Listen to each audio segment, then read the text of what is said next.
Chapter 4, What John Rance Had to Tell. It was 1 o'clock when we left number 3, Lauriston Gardens. Sherlock Holmes led me to the nearest telegraph office, whence he dispatched a long telegram. He then hailed a cab and ordered the driver to take us to the address given us by Lestrade. "There is nothing like first-hand evidence," he remarked. "As a matter of fact, my mind is entirely made up upon the case, but still, we may as well learn all that is to be learned." "You amaze me, Holmes," said I. "Surely you are not as sure as you pretend to be of all those particulars which you gave." "There's no room for a mistake," he answered. "The very first thing which I observed on arriving there was that a cab had made 2 ruts with its wheels close to the curb. Now, up to last night, we have had no rain for a week, so that those wheels which left such a deep impression must have been there during the night. There were the marks of the horses' hoofs too, the outline of one of which was far more clearly cut than that of the other 3, showing that that was a new shoe. Since the cab was there after the rain began, and was not there at any time during the morning, I have Gregson's word for that. It follows that it must have been there during the night, and therefore that it brought those 2 individuals to the house." "That seems simple enough," said I. "But how about the other man's height?" "Why, the height of a man, in 9 cases out of 10, can be told from the length of his stride. It is a simple calculation enough, though there is no use my boring you with figures. I had this fellow's stride both on the clay outside and on the dust within. Then I had a way of checking my calculation.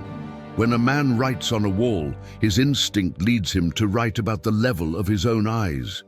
Now that writing was just over 6 feet from the ground. It was child's play." "And his age?" I asked. "Well, if a man can stride 4.5 feet without the smallest effort, he can't be quite in the sere and yellow. That was the breadth of a puddle on the garden walk, which he had evidently walked across. Patent leather boots had gone round, and square toes had hopped over. There is no mystery about it at all. I am simply applying to ordinary life a few of those precepts of observation and deduction which I advocated in that article." "Is there anything else that puzzles you? The fingernails and the Trichinopoly," I suggested. "The writing on the wall was done with a man's forefinger dipped in blood. My glass allowed me to observe that the plaster was slightly scratched in doing it, which would not have been the case if the man's nail had been trimmed. I gathered up some scattered ash from the floor. It was dark in color and flaky, such an ash as is only made by a Trichinopoly. I've made a special study of cigar ashes. In fact, I've written a monograph upon the subject. I flatter myself that I can distinguish at a glance the ash of any known brand, either of cigar or of tobacco. It is just in such details that the skilled detective differs from the Gregson and Lestrade type." "And the florid face?" I asked. "Ah, that was a more daring shot, though I have no doubt that I was right. You must not ask me that at the present state of the affair." I passed my hand over my brow. "My head is in a whirl," I remarked. "The more one thinks of it, the more mysterious it grows. How came these 2 men, if there were 2 men, into an empty house? What has become of the cabman who drove them? How could one man compel another to take poison? Where did the blood come from? What was the object of the murderer, since robbery had no part in it? How came the woman's ring there? Above all, why should the second man write up the German word RACHE before decamping? I confess that I cannot see any possible way of reconciling all these facts." My companion smiled approvingly. "You sum up the difficulties of the situation succinctly and well," he said. "There is much that is still obscure, though I have quite made up my mind on the main facts. As to poor Lestrade's discovery, it was simply a blind intended to put the police upon a wrong track. By suggesting socialism and secret societies, it was not done by a German. The A, if you noticed, was printed somewhat after the German fashion. Now, A real German invariably prints in the Latin character, so that we may safely say that this was not written by one, but by a clumsy imitator who overdid his part. It was simply a ruse to divert inquiry into a wrong channel. I'm not going to tell you much more of the case, Doctor. You know a conjurer gets no credit when once he has explained his trick, and if I show you too much of my method of working, you will come to the conclusion that I am a very ordinary individual after all. I shall never do that, I answered. You have brought detection as near an exact science as it ever will be brought in this world. My companion flushed up with pleasure at my words, and the earnest way in which I uttered them. I had already observed that he was as sensitive to flattery on the score of his art as any girl could be of her beauty. I'll tell you one other thing, he said. Patent Leathers and Square Toes came in the same cab, and they walked down the pathway together as friendly as possible, arm in all probability. When they got inside, they walked up and down the room, or rather, Patent Leathers stood still, while Square Toes walked up and down. I could read all that in the dust. And I could read that as he walked, he grew more and more excited. That is shown by the increased length of his strides. He was talking all the while and working himself up, no doubt, into a fury. Then the tragedy occurred.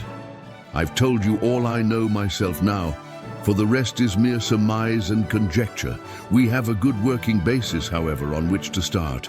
We must hurry up, for I want to go to Halley's concert to hear Norman Neruda this afternoon. This conversation had occurred while our cab had been threading its way through a long succession of dingy streets and dreary byways. In the dingiest and dreariest of them, our driver suddenly came to a stand. "That's Audley Court in there," he said, pointing to a narrow slit in the line of dead-colored brick. "You'll find me here when you come back." Audley Court was not an attractive locality. The narrow passage led us into a quadrangle paved with flags and lined by sordid dwellings. We picked our way among groups of dirty children and through lines of discolored linen until we came to number 46, the door of which was decorated with a small slip of brass on which the name Rance was engraved. On inquiry, we found that the constable was in bed, and we were shown into a little front parlour to await his coming. He appeared presently, looking a little irritable at being disturbed in his slumbers. "I made my report at the office," he said.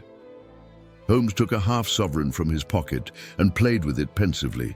"We thought that we should like to hear it all from your own lips," he said. "I shall be most happy to tell you anything I can," the constable answered with his eyes upon the little golden disc. "Just let us hear it all in your own way as it occurred." Rance sat down on the horsehair sofa and knitted his brows as though determined not to omit anything in his narrative. "I'll tell it you from the beginning," he said. "My time is from 10 at night to 6 in the morning. At 11 there was a fight at the White Hart, but bar that all was quiet enough on the beat. At 1 o'clock it began to rain, and I met Harry Murcher, him who has the Holland Grove beat, and we stood together at the corner of Henrietta Street a-talkin'. Presently, maybe about 2 or a little after, I thought I would take a look round and see that all was right down the Brixton Road. It was precious dirty and lonely. Not a soul did I meet all the way down, though a cab or two went past me.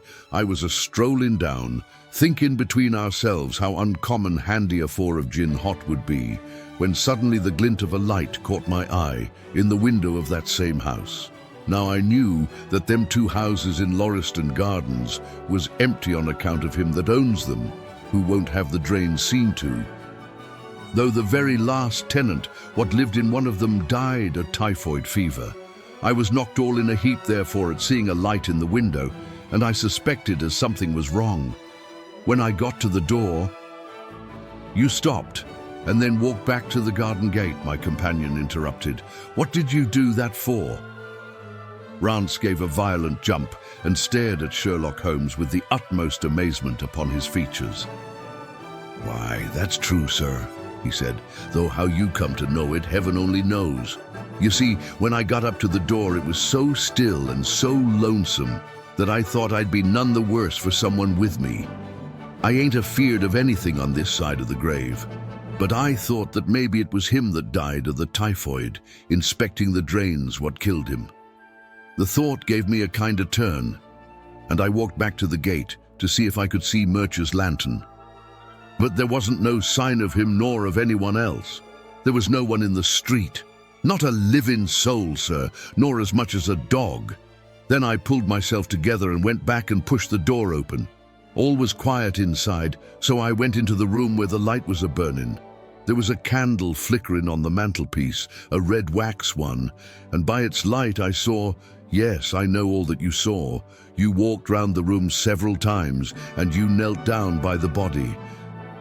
And then you walked through and tried the kitchen door, and then... John Rance sprang to his feet with a frightened face and suspicion in his eyes. "Where was you hid to see all that?" he cried. "It seems to me that you knows a deal more than you should." Holmes laughed and threw his card across the table to the constable. "Don't get arresting me for the murder," he said. "I am one of the hounds, and not the wolf. Mr. Gregson or Mr. Lestrade will answer for that. Go on, though. What did you do next?" Rance resumed his seat without, however, losing his mystified expression. "I went back to the gate and sounded my whistle. That brought Murcher and 2 more to the spot." "Was the street empty then?" "Well, it was, as far as anybody that could be of any good goes." "What do you mean?" The constable's features broadened into a grin. "I've seen many a drunk chap in my time," he said, "but never anyone so crying drunk as that cove. He was at the gate when I came out, a-leaning up agin the railings and a-singing at the pitch of his lungs about Columbine's new-fangled banner or some such stuff. He couldn't stand, far less help." "What sort of a man was he?" asked Sherlock Holmes.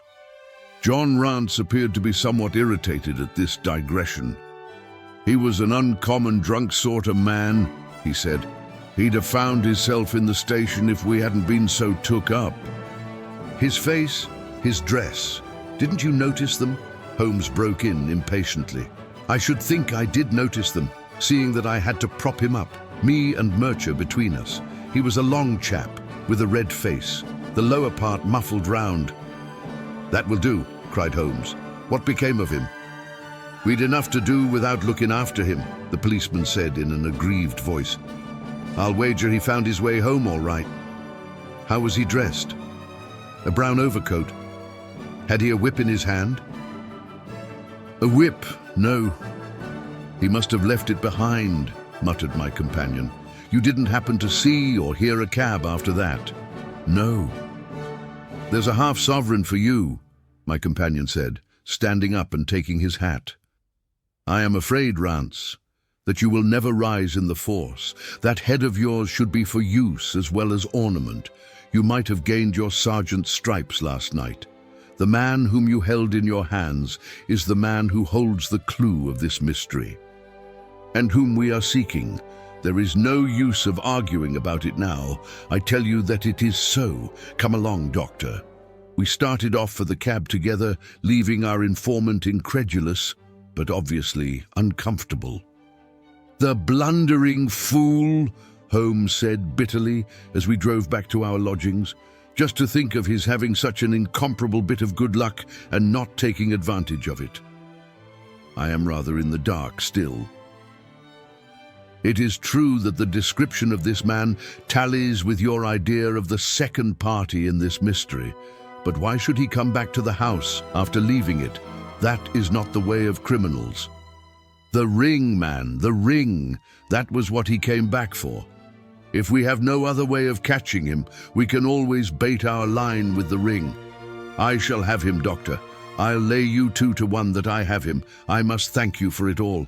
I might not have gone but for you, and so have missed the finest study I ever came across. A study in scarlet, eh? Why shouldn't we use a little art jargon? There's the scarlet thread of murder running through the colorless skein of life, and our duty is to unravel it and isolate it and expose every inch of it. And now for lunch, and then for Norman Neruda. Her attack and her bowing are splendid. What's that little thing of Chopin's she plays so magnificently? Tra-la-la-lira-lira-lay. Leaning back in the cab, this amateur bloodhound caroled away like a lark while I meditated upon the many-sidedness of the human mind.